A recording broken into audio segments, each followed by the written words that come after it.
I'm in the studio here with Lucy Jane Wood as I've been recording the audiobook for her debut novel, Rewitched. Lucy, congratulations. This must be very, very exciting for you. I was wondering if you could tell us a bit about your inspiration for the book and how you came to write it. Yeah, absolutely. Well, first of all, it's so nice to finally meet you. I've been so excited to get face to face with you finally. So Rewitched started probably about 3 years ago now. And the idea first came to me like bang in the middle of lockdown when we were all, really going through it. And I was just feeling as though I'd fallen into a real trap of kind of living too small for myself. And I'd really lost that sense of full belief in like what I could do and what I wanted to achieve. And I was just kind of really capping my own success because I'd lost that feeling of, determination. And like, I was thinking a lot about my younger self and how she really relied on this idea that like, you can do anything and like, just give everything a go and see what happens. And you never know. Like there was no sort of feeling there of like, oh, well, I won't be able to do it. So there's no point in even giving it a try. And I'd really just fallen into that headspace of it. But like, when I think about that, it then makes a lot of sense that this first idea for the story popped into my head of a witch who had completely neglected her magic. And when I think about that, it just makes so much sense for how I was feeling at the time. It's so spot on. I just felt as though I'd lost all the kind of like sparkle that used to really drive me forwards.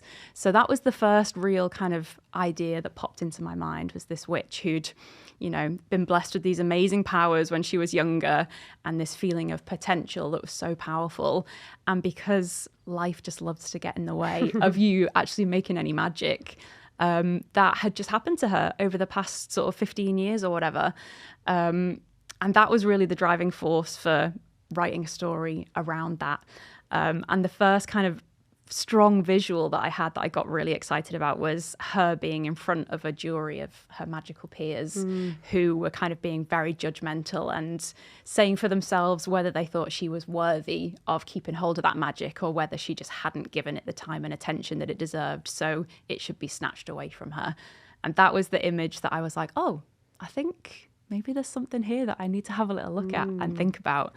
So that was the real starting point for it that got me really excited.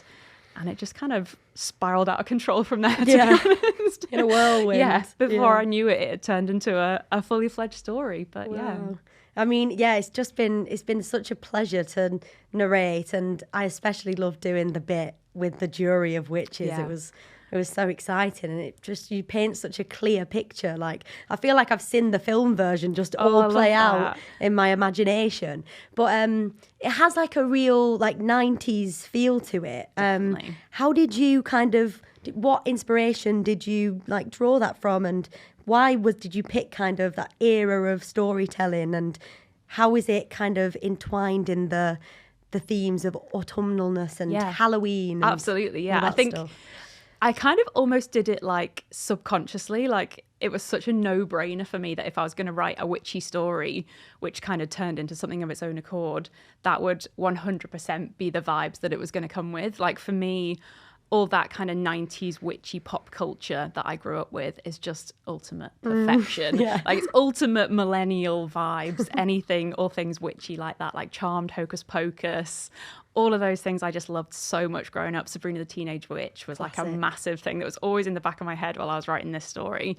And I think there's just something like, not to be super cheesy, but like super magical about that era of like really funny, feminine, chaotic witches that have all this like potential at their fingertips and just don't really know what to do with it. And like, I just love that whole, I love all the humor that comes with it as well. And there's just something like extra, kind of warm and sparkly and comforting about all those witches, I think. So that was something that I really wanted to carry through.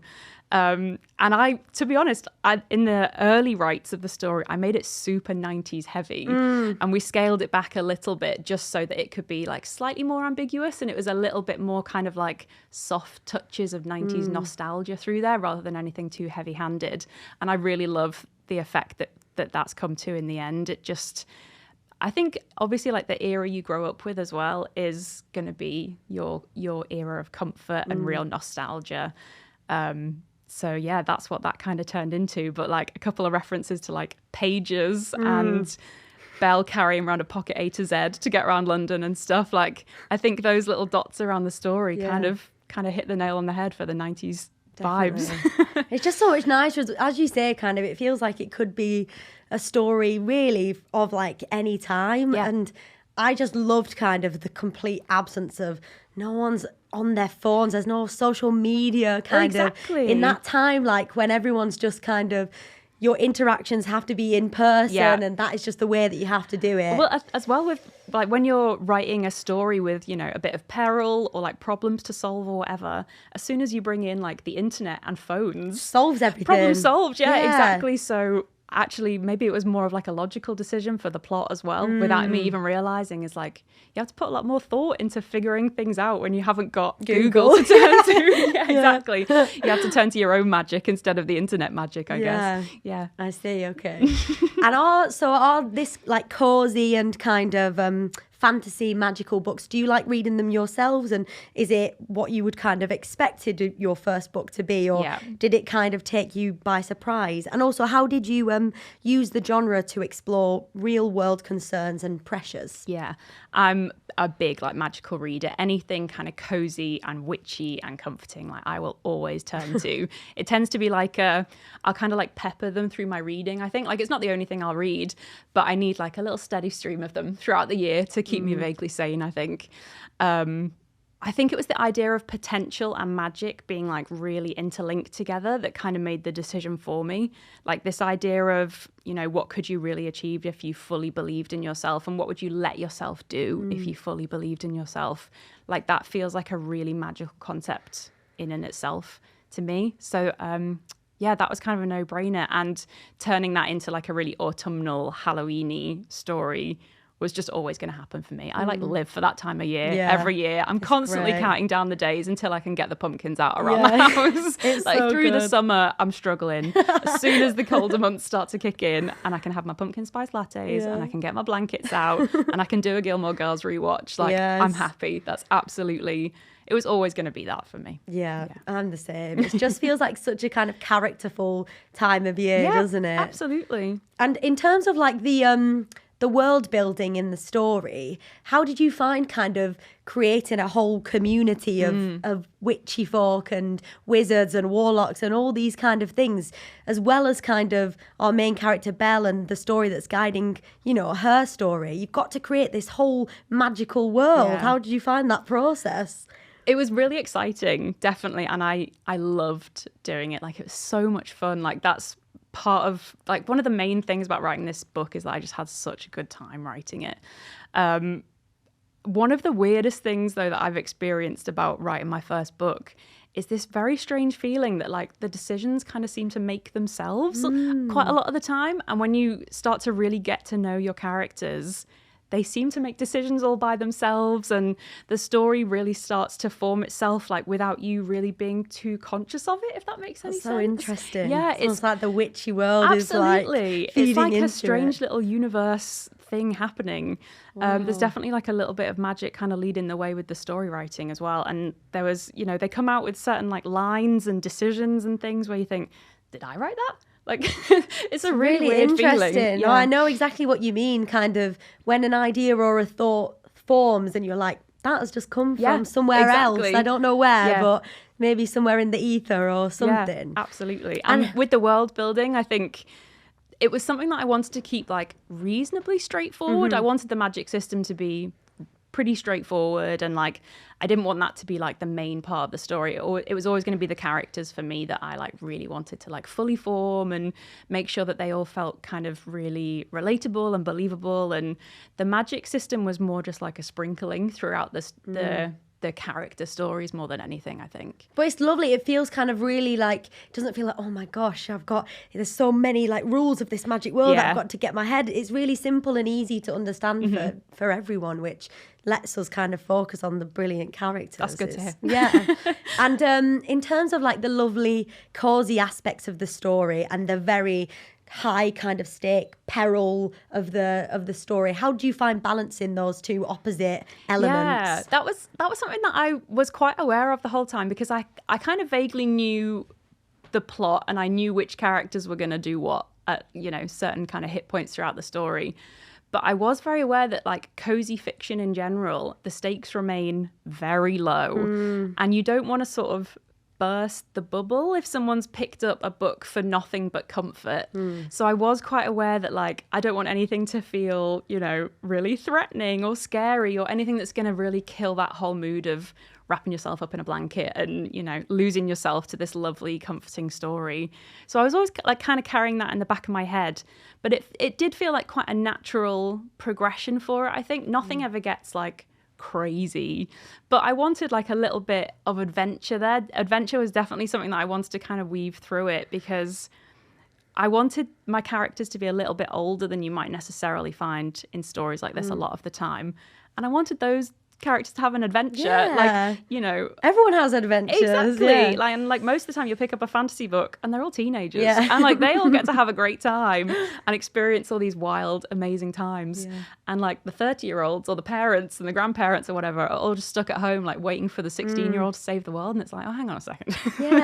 If I'd been left to do that as a 16-year-old, I would not have done very well. It's true. But as in my 30s, you know, I'd give it a go. I might stand a better chance. So I wanted there to be like a good feeling of adventure, but also keeping the comforting like times. Definitely, that definitely comes across. And I think as well, like, I was speaking to my friends about this the other day. It's quite rare that you see like anyone above like 25, especially women in stories, kind of with who aren't just mums or who aren't just kind of weird, kind of like old hags. It's like, of course there are women in between who are having adventures and who this magical story could happen to anyone. Exactly. So it's really lovely to read a story where the main character feels like a kind of every woman. I think, and it ties in nicely as well with, because, you know, Belle's turning 30 and that's the moment where she gets this unexpected summon from her coven. And I think that turning point in life as well is it can be like, I think it can go one of two ways. Like, it can be a real point of turmoil where you're questioning like all of your life choices, or you can have this like quite nice feeling of confidence of being like, oh, actually, like things have worked out okay for me. Like, it might not be what I planned or expected, but like I'm doing all right. But it's like, either way, it's a real turning point where you know, you feel a certain way about yourself. So I think that lent itself quite well to like an age for adventure and like a big thing happening to you. Definitely. Yeah. Would you mind telling us a bit more about the characters and how they kind of came to you and how they changed through the process of writing the book?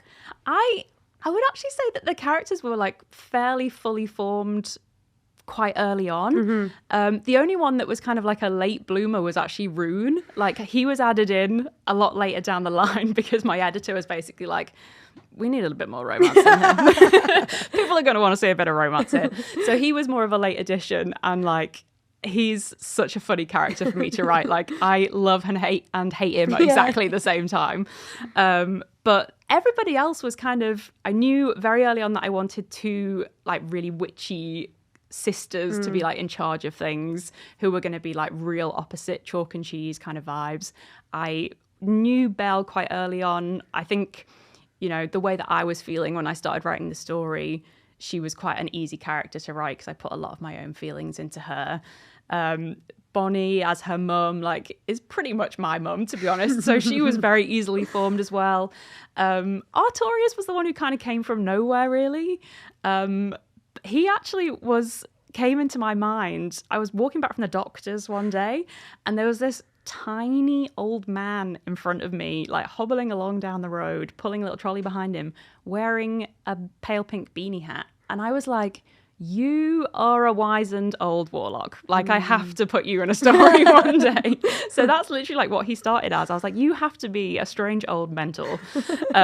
So he like came from there. But yeah, it was just another weird example of how they kind of seem to write themselves a little bit. Like, it's a really strange, it's a really strange experience. But I kind of fell in love with all of them, like, as I worked more and more on the story.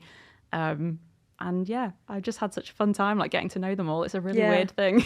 Yeah, they're lovely. They all feel so like familiar. It's really weird. Even on like the first time reading it, I felt like none of them took me more than like a sentence to be like, I've got you. I know who you are. Like, the word familiar is something that like was something really like I strongly wanted to create that feeling of like, where it's almost like I've kind of been here before. I kind of know these characters. I kind of, know who they are and what they stand for and stuff. And I wanted it to almost feel a little bit like a story that you might have read in your childhood, but kind of rewritten for you now. So yeah, that's good to hear. It does. It definitely does. Well, I think those are all my questions for you. Fantastic. Yes. Do you mind if I ask you some? Yes, please. So I would love to know, like, just how you have found the whole experience of like narrating the book, and if there's been any like particular moments that you've really enjoyed doing, or any characters that you've particularly enjoyed doing the voices for. Like, I can't wait to hear them.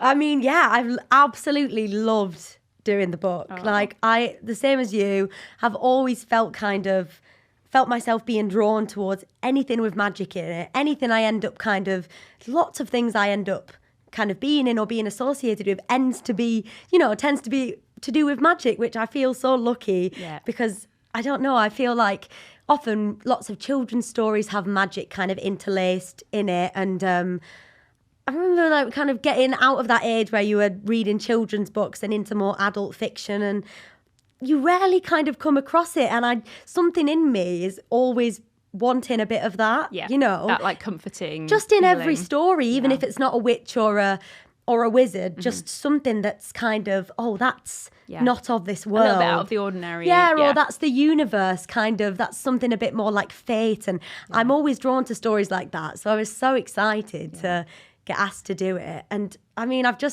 all the characters I've loved doing so much. Like, there's so many of them. It's quite a big cast. It's such a big cast, and like as a voice actor, it's so exciting to get your kind of teeth around all those different characters. And I mean, they're already so different and so unique, every single person, that like, honestly, my script is hilarious. It's just like chaotic. All the colours of the rainbow in different highlighters and scribbles, and like, but I love them all. I really do have a soft spot for Ariadne, which I think you said you read you had a soft spot for her too. Absolutely. I don't know what it is about her. I just feel like I feel like she's kind of who we all wish we were. Yeah, literally. I like want her cool. as a best friend. Yeah. But I also know I'd be like jealous of her because she's just got herself together, and like, I really love her. So, and she's yellow in my, like, when I highlight her, she's yellow. That feels right. Yeah, so whenever I see yellow on the page, I'm like, it's like, Ariadne. I can relax. Good. Yeah, it's Ariadne. And it's really weird. Like, some characters are much harder to get my teeth around. Like Rune, kind of, whenever it's a Rune page, it always takes much longer because he's a bit more complex and a bit more mysterious. Dark and like brooding. Yeah, but with the Ariadne pages, usually I just fly through it. But yeah, like, it's a really brilliant book as a voice actor to get your teeth around, just because there's just everyone and anyone in it. Like, it's loads of variety. Yeah. So, like, how does it work in terms of like, do you find that it comes quite naturally that you like find the voices for the characters quite, like, they sort of present themselves quite easily? Yeah, usually they do, and then sometimes bits in the story change how you have to do something. You'll learn later on informs what you have to do. Yeah. So if you were a really lazy voice actor and just turned up on the day and just read it and then realised by the end that this character was meant to be this certain way, then and you haven't dropped those little hints. So it's really important to obviously do your work properly, which I'm very glad I did. And mostly, I just, as I say, I felt like lots of them were fully formed kind of already, just because your writing is so kind of clear. And as I say, in like the first couple of lines, you really have a strong grasp on who the character is. I mean, usually with a main character like Belle, I try to kind of bring myself to her instead of kind of with other characters that are further away from myself. You're kind of bringing yourself to them and really kind of like, and some of the characters in this, I mean, there's every age, every kind of nationality. Yeah, you've had your work cut out for you. Yeah, exactly. But with good writing like this, kind of, they do tend to come quite naturally, the voices, it just makes my job so much easier. Oh, I love that. Yeah. That's great. So what do you think has been like the most fun part of reading the book, and has there been any kind of really particularly challenging bits that you're like cursing me for writing? Oh, good question. I really love I really love the bit in the coven, as you say, with the kind of jury of all the different witches, although it was really challenging. I found when you messaged me about I gave you a the text jury about chatting. it, yeah, because with most of the characters or most of the people that I'm voicing in the book, they're kind of I've seen them before in a chapter and I'm like, oh, that's that colour, that must mean that's them. And those voices come to me quite easily. But sometimes there are scenes, as you say, where you have just kind of characters who pop up for one line or two lines or a word or an inhale or, something like that. And yeah, there's one page in the, I can't remember what chapter it is, but in the coven where Belle kind of first sees the jury of people and they all kind of like give their opinion on her, and it's something like 10 lines of really short but all different people. And honestly, I felt like I was putting going you through your paces. I was like, my vocal cords had like gone to the gym. Like it was bad. I had to say to Niall, I was like you're like, what other accents can I pull out? It was. But like something like that is really challenging but really, really satisfying when it pays off. Same with any of the scenes that have kind of more than two people in it, because usually it's just Belle and someone else and I'm like, I can breathe, it's okay. But when it's lots of people, it's just also as well, sorry, just remembered something from today. I've loved, one of my favourite bits of narrating it is all the, I mean, they're hard to do, but there are so many alliterations that you've got in there. I was going to ask you about that. But they're so, like, it's so beautifully written and paints such a clear picture, and that's why I feel like I've seen like the film version in my head of it. But yeah, those are tricky when they come round and it's like a tongue twister. But and how have you got on with like the spells and the magic and figuring out all the pronunciations of those? Yeah, you're right. It's an extra challenge. Yeah, as I say, like my script is so kind of chaotic. By the time I've airdropped it to the iPad, it's all just every colour of the rainbow and highlighting, like crossings out and all that kind of stuff, and dashes where I need to breathe and like a long sentence or whatever. But the thing I love about audiobooks is I learn so many new words by doing it. Me and Niall have been like, every couple of pages, I'm like, oh, what a lovely word. Let's Google how to pronounce it. Let's find that out. And then I learn, like I expand my vocabulary so much, and usually I tend to write them out phonetically, and it's been the same. It's been the same for the spells. So like almost like a toddler would sound out kind of, their first 3-syllable word or whatever. I write it down like that, and that's kind of the same method that I've followed for the spells. For the most part, I've kind of the first instinct I've had when reading it has been, that's the best way to go. Has been the one that we've stuck with. But they all are written in quite a melodic way that kind of come out quite naturally. But yeah, some of them that I have to say more than once, I've had to like voice record to make sure it's the same every time. Little bit of a practice run. Yeah, but like, I've really enjoyed them. It's so nice having kind of this new language of words to get my teeth around. But yes, amazing. It's been great fun. We'd love to know what else you're working on at the moment. Can you tell us anything about book 2? Yeah, absolutely. It's very much in the works, actually. I'm pretty much done and dusted with it, like as we're recording this right now. Well, the very kind of early, messy first version of it anyway. And I'm trying to remind myself that Rewitched was once at this point as well. And we put, it's been through a lot of edits to get it to the final version. But book 2 is also kind of like a witchy, comforting kind of story, hopefully. And I don't really know how much I'm allowed to tell you, but I suppose I can give you like a little, it's kind of very much same universe, different cast of characters this time, but kind of same magic system. There might be a couple of little Easter eggs in there. If you enjoyed Rewitched, then there might be a couple of things that you particularly spot about this one that you might enjoy as well. And this one is actually about a witch who is using her magic for her people-pleasing tendencies. And I think I've probably already said too much, but maybe I'll stop there. But I think, if you connected with Belle, then you will probably also connect with the witch that you are about to come into contact with in book 2. So hopefully that will be coming your way soon. Thank you so much for answering my questions. No, thank you so much. It's so lovely to have a chat with you about it. And I hope everyone loves the audiobook. Yes, and the actual book. Order it now. It's very, very good.